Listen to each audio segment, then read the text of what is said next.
Hello, in this video I'm going to solve question 5, Problems Set 1, Lecture 2, Lectures in Elementary Number Theory. Let a and b be non-zero integers, and let m, n, p, and q be natural numbers such that mq minus np is greater than or equal to 0, and a to the power of m divides b to power n.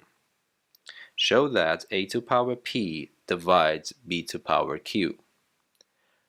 Pause the video at this point and give it a try. Okay, in order to solve the problem, I want to use the theorems that I went through during the last 2 lectures on this playlist. One of them was that divisibility relation enjoys transitivity. So what does it mean? It means that if an integer a divides another integer b, and that integer b itself divides another integer c, then if I want to, I can conclude that the first number a also divides the last number c. This is transitivity, property of divisibility relation. And we also learned that if a divides b, and if n is a natural number, then if I want to, I can conclude that a to power n also divides b to power n, which I presented the proof for that.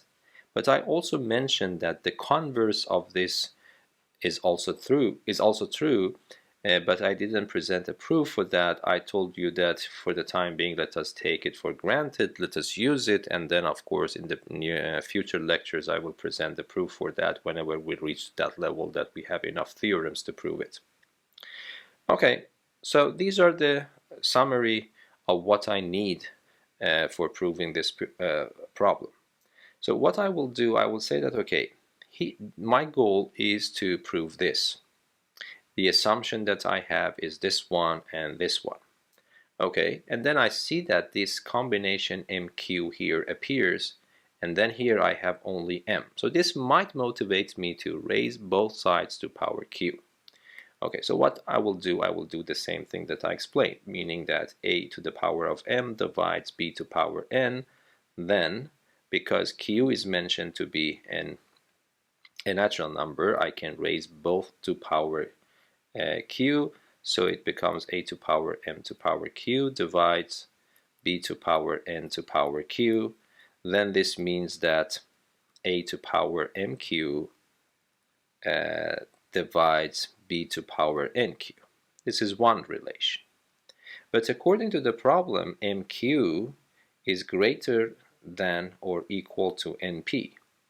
And mq is a natural number, np is a natural number because all these numbers are natural. So from the theorem that we had during the first lecture, I can guarantee that b to power np also divides b to power mq, because here the bases are the same, and I know that np, the power, the exponent, is less than or equal to mq. Okay, now compare this. So what is happening is that oh, it's not working here. So let me change the base here. Let me change this base to a, because that is also valid for a. This will not give rise to what I want, so I have to fine-tune it in a way that it gives me what I need. Okay, so I will change it. So here again, this is the same story.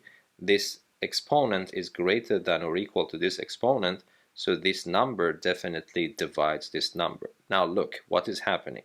This is a number that divides a to power mq, but a to power mq itself divides b to power nq, so using transitivity I can conclude that a to power np also divides b to power nq. Okay, but then the left hand side can be written as a to the power of p to the power of n.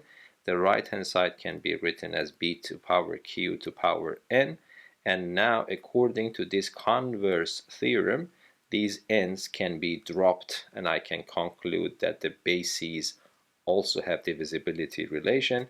So this means that here I can also drop these n's. In other words, I can take the nth root from both sides as far as the leftovers are integers. Okay, and then this means that a to power p divides b to power q, and that is what is wanted in this problem. I hope that this video was useful for you. Until the next video, be safe and goodbye. Thank you.